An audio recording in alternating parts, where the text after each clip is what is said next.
Hisashi Ushi est marié, il a un jeune fils, il fume un paquet de cigarettes par jour, il a joué au rugby au lycée et en 1999, il est employé comme technicien à la centrale électrique nucléaire JCO de Tokimura, au Japon.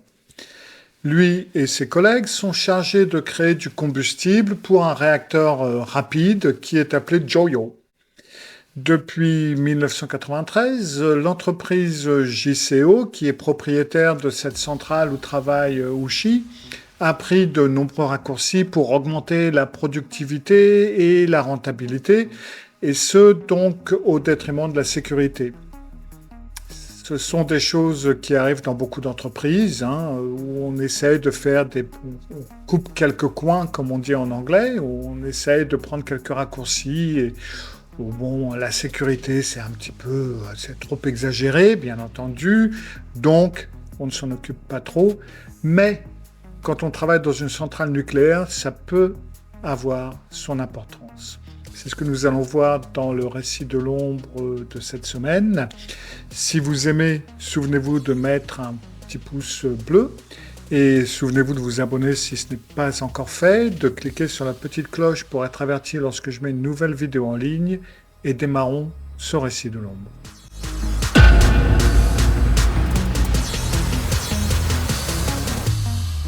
Donc l'entreprise a ses propres règles internes qui vont totalement à l'encontre des réglementations de centrales nucléaires et ils appellent ça le guide fantôme ou les règles du guide fantôme.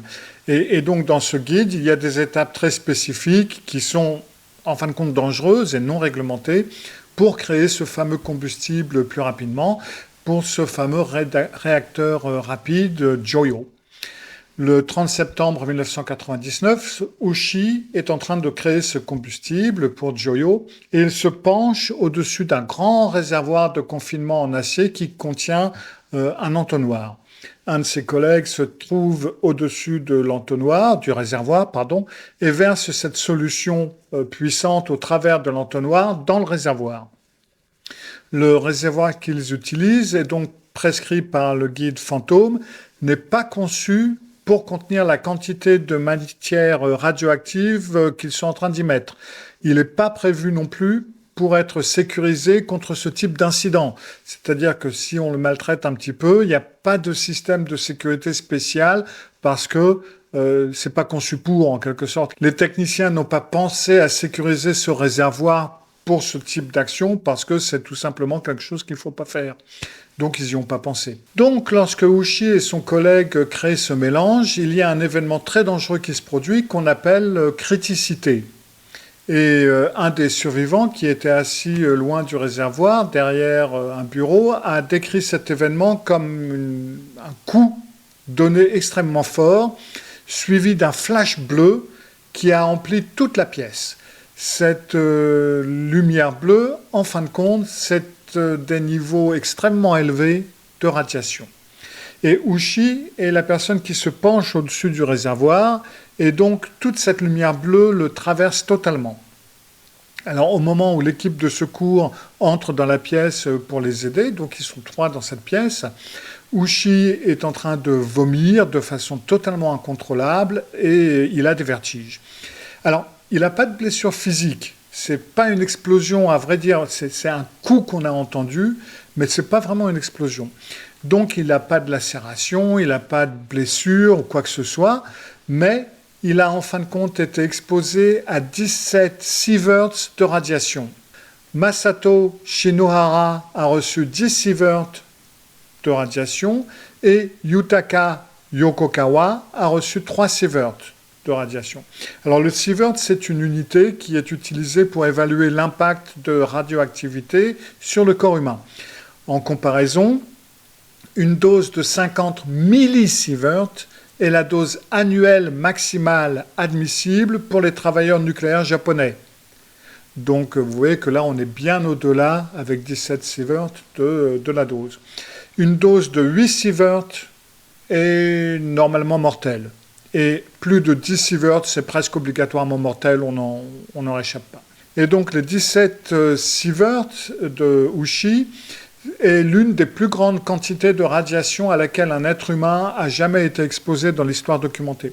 Pendant longtemps, on a dit que c'était la plus grande quantité de radiation, mais il y a quelques experts qui ont, sans pouvoir nommer de personne, dit qu'il y avait probablement d'autres cas.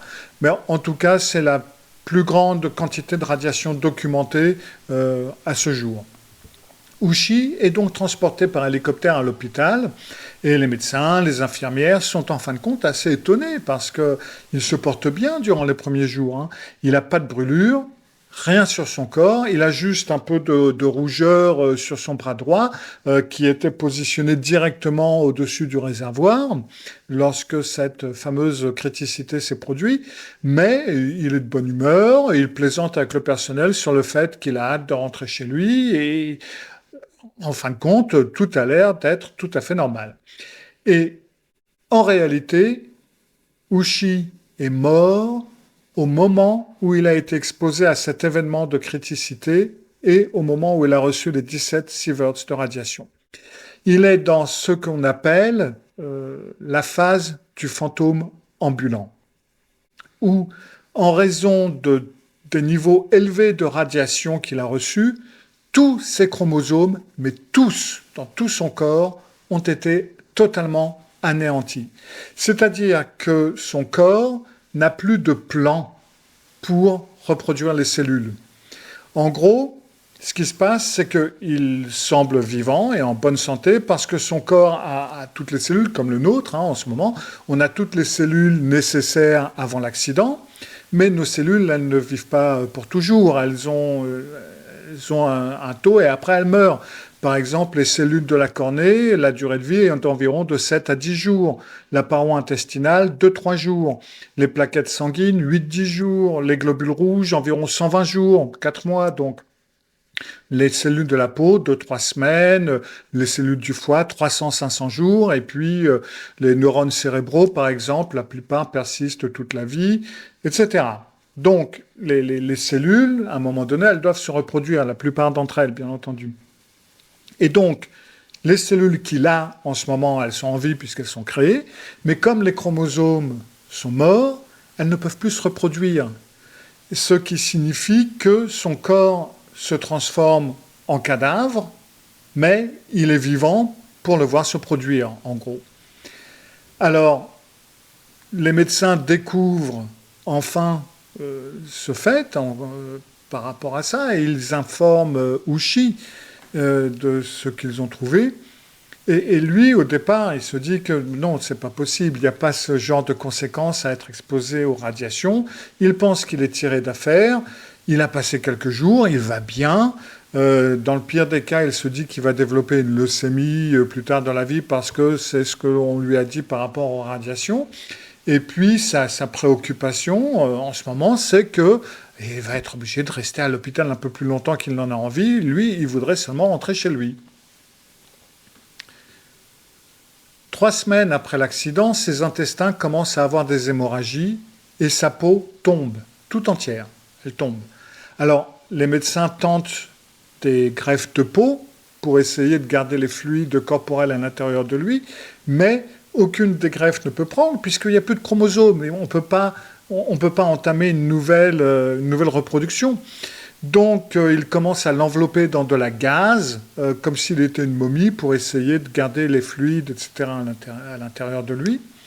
Et il continue à se dégrader. Et le 27 novembre, c'est-à-dire 2 mois après l'accident, miraculeusement, il est toujours en vie. Cependant, il a des niveaux de douleur tellement élevés qu'ils sont obligés de le mettre dans un coma artificiel pour qu'il puisse les supporter. Pendant qu'il est dans le coma, son cœur s'arrête et il doit être réanimé 3 fois. Et à la 3e fois où il est ramené à la vie, il aurait dit, paraît-il, arrêtez, sortez de la pièce, laissez-moi tranquille, laissez-moi mourir. Mais, et c'est là où on se pose la question, on se dit, mais pourquoi il ne le laisse pas mourir, ce pauvre gars? Mais en fin de compte, il ne s'arrête pas parce que les médecins, les infirmières sont très intéressés à étudier les effets de ce niveau de radiation et comment il répond au traitement. Ils essaient d'apprendre autant qu'ils le peuvent sur cet événement parce que c'est tout simplement quelque chose qui ne s'est jamais produit auparavant.